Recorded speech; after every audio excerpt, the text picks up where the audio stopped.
तो ओम नमः शिवाय, श्री शिवाय नमस्तुभ्यम, जय श्री महाकाल। जी हाँ भक्तों, आप सबके भी घर में क्या कोई ऐसा व्यक्ति है जो कि बहुत ज़्यादा नशा करता है। उसके नशे से आप लोग बहुत ज़्यादा परेशान हैं कि आखिरकार उसका जो नशा है वो समाप्त तो हो क्यों नहीं रहा।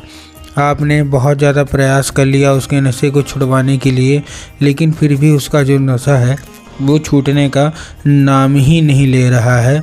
बहुत प्रयास हो गया, हर एक चीज़ कर लिया, लेकिन नशा छूटते छूटते नशा रह ही जाता है। तो आपको परेशान होने की कोई भी आवश्यकता नहीं है, क्योंकि आज जो मैं आपको उपाय बताने वाला हूँ, अब अगर आपने उसको ध्यान से सुन के और अच्छे से कर लिया तो अवश्य रूप से आपके घर का जो कोई भी व्यक्ति है, चाहे आपका पति हो, चाहे आपका बेटा हो, भांजा भतीजा जो भी हो, अवश्य रूप से उसका जो नशा है वो छूटेगा ही छूटेगा।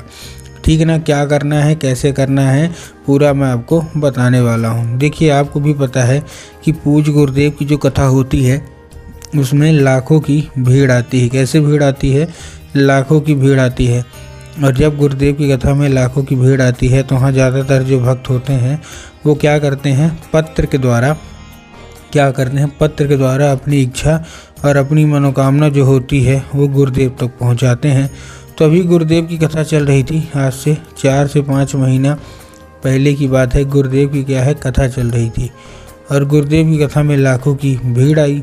अब जब गुरुदेव की कथा में लाखों की भीड़ आई तो वहाँ ज़्यादातर जो भक्त थे उन्होंने क्या किया, पत्र के द्वारा अपनी इच्छा और पत्र के द्वारा अपनी मनोकामना जो थी वो गुरुदेव तक पहुँचाई।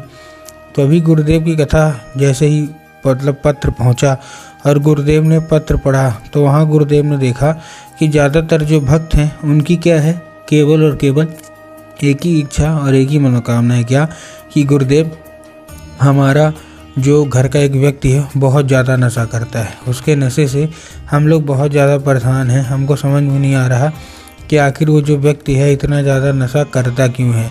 हमने बहुत ज़्यादा कोशिश कर ली कि उसका जो नशा है वो छूट जाए, लेकिन फिर भी उसका जो नशा है ना वो छूटने का नाम ही नहीं ले रहा। कृपया करके कोई उपाय बता दें ताकि उसका जो नशा है वो अवश्य रूप से समाप्त हो जाए। हमको बिल्कुल भी समझ में नहीं आ रहा कि उसका जो नशा है वो कैसे छुड़ाया जाए। जब भी कोशिश करते हैं कि उसका जो नशा है छूट जाए, लेकिन फिर भी वो नशा करना फिर से चालू कर देता है। कृपया करके कोई उपाय बता दें। अब जब गुरुदेव ने मतलब उसमें ये भी लिखा था कि गुरुदेव हमने क्या कुछ नहीं किया, उसको बहुत अच्छे डॉक्टरों को दिखाया, बहुत ज़्यादा पैसा खर्च कर लिया, हर एक चीज़ कर लिया, लेकिन फिर भी उसका जो नशा है ना छूटने का नाम ही नहीं ले रहा। कृपया करके कोई उपाय बता दे। अब जब गुरुदेव ने देखा तब गुरुदेव ने 2 से 3 उपाय बताए और कहा, केवल और केवल ये उपाय कर लेना, तुम्हारा जो कोई भी व्यक्ति है, जो कोई भी सदस्य है घर का, जो कि नशा नहीं छोड़ रहा है ना, अवश्य रूप से वो नशा जो है वो छोड़ेगा ही छोड़ेगा। अब जब गुरुदेव ने उपाय बताया तो लोगों ने जा जाके इस उपाय को घर में करना शुरू कर दिया। अब जैसे ही लोगों ने जा जाके इस उपाय को घर में करना शुरू कर दिया, वही लोग गुरुदेव की कथा में मात्र 1 से 1.5 महीने के बाद वापस आए। और जब वही लोग गुरुदेव की कथा में वापस आए तो उन्होंने क्या किया, फिर से एक बार गुरुदेव को पत्र लिखा। लेकिन ये वाला जो पत्र था ये गुरुदेव को धन्यवाद के रूप में पत्र था कि गुरुदेव धन्य हो आपका, आपके द्वारा बताया गया उपाय हमने कर लिया है और हमारे घर का जो व्यक्ति था उसका सारा का सारा जो नशा है ना वो समाप्ति की ओर बढ़ चुका है। जड़ उसका जो नशा है वो जड़ से समाप्त हो रहा है। आपका कोटि कोटि धन्यवाद। तो देखिए, जो लोग भी मेरी आवाज़ अभी सुन रहे हैं ना, अगर आपको भी जानना है कि आखिर ऐसा कौन सा उपाय है जिसको करने मात्र से इच्छा मनोकामना जो है वो पूरी हो जाती है, तो चलिए हम बताते हैं आपको आज की इस वीडियो के माध्यम से कि आपको करना क्या है। लेकिन उसके पहले चैनल पे अगर पहली बार आए हैं और आवाज़ मेरी पहली बार सुन रहे हैं तो वीडियो कर दें लाइक और चैनल को भी कर लें सब्सक्राइब, ताकि पूजनीय पंडित प्रदीप जी मिश्रा के रोज़ नए नए उपाय सबसे पहले मैं आपको प्राप्त करा सकूं। तो देखिए, जो हमारा सबसे पहला उपाय है, इस उपाय में आपको करना क्या है, इस उपाय में आपको लेना क्या है, 3 काली मिर्च और 1 धतूरा। क्या क्या लेना है, 3 काली मिर्च लेना है और 1 धतूरा लेना है। अब देखिए, काली मिर्च और काली तिल में ना बहुत सारे लोग कंफ्यूज होते हैं कि काली मिर्च क्या है, काली तिल क्या है। तब गुरुदेव ने बताया कि आपको क्या लेना है, केवल और केवल आपको काली मिर्च ही लेना है। ठीक, ले लिया। साथ में 1 धतूरा ले लेना, वो भी ले लिया। अभी दोनों चीज़ लेने के बाद आपको करना क्या है, उसी व्यक्ति के हाथ में जो कि आपके घर में नशा करता है, उसी व्यक्ति के हाथ में देकर उसको भेज देना है कहाँ, सीधा सीधा शिव मंदिर। अब जैसे ही शिव मंदिर में व्यक्ति पहुँचेगा उसको बोलिएगा कि दक्षिण दिशा में खड़ा हो जाए और उत्तर की ओर अपना चेहरा कर ले।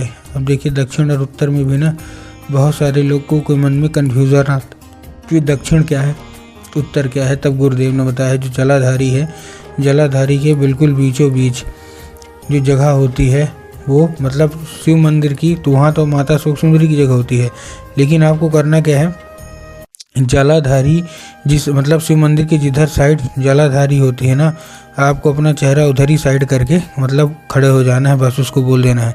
वो जो गुरुदेव कहते हैं कि अगर उसने ऐसा कर लिया और अर्पित कर लिया ना, तो अवश्य रूप से इच्छा मनोकामना आप देखिएगा पूरी होगी और उस व्यक्ति का जो नशा है, सारा का सारा जो नशा है ना, वो समाप्त होगा ही होगा। ठीक, ये था हमारा पहला उपाय। अब हम चलते हैं अपने दूसरे उपाय की ओर। अब देखिए जो हमारा दूसरा उपाय है, इस उपाय में आपको करना क्या है। जो हमारा दूसरा उपाय है, इस उपाय में सिंपल सा, जितनी भी महिलाएं हैं आपको क्या करना है, आपको लेना है क्या, केवल और केवल आपको जो लेना है वो लेना है आपको 1 लोटा जल। 1 लोटा जल के साथ लेना है 3 बेलपत्र। ठीक, तो 1 लोटा जल ले लिया, 3 बेलपत्र ले लिया। ठीक, अब आपको देखिए करना क्या है, 1 लोटा जल लिया, 3 बेलपत्र लिया। अब बेलपत्र लेने के बाद आपको और क्या करना है, जैसे ही आपने लिया, लेने के बाद आपको सबसे पहले तो 1 लोटा जो जल लेंगे, आपको ध्यान रखना है कि जो जल है वो तांबे के लोटे में जल होना चाहिए। किस में होना चाहिए, तांबे के लोटे में।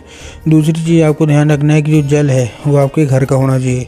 बहुत सारे लोग क्या करते हैं, घर से खाली लोटा लेके जाएंगे और ले जाके मंदिर परिसर से जल भर लेंगे, जो कि गलत है। ठीक, तो आपको ऐसा नहीं करना है, अपने घर से ही जल लेके जाना है। और दूसरी चीज़ 2 से 3 बूंद गंगा जल ले लीजिए।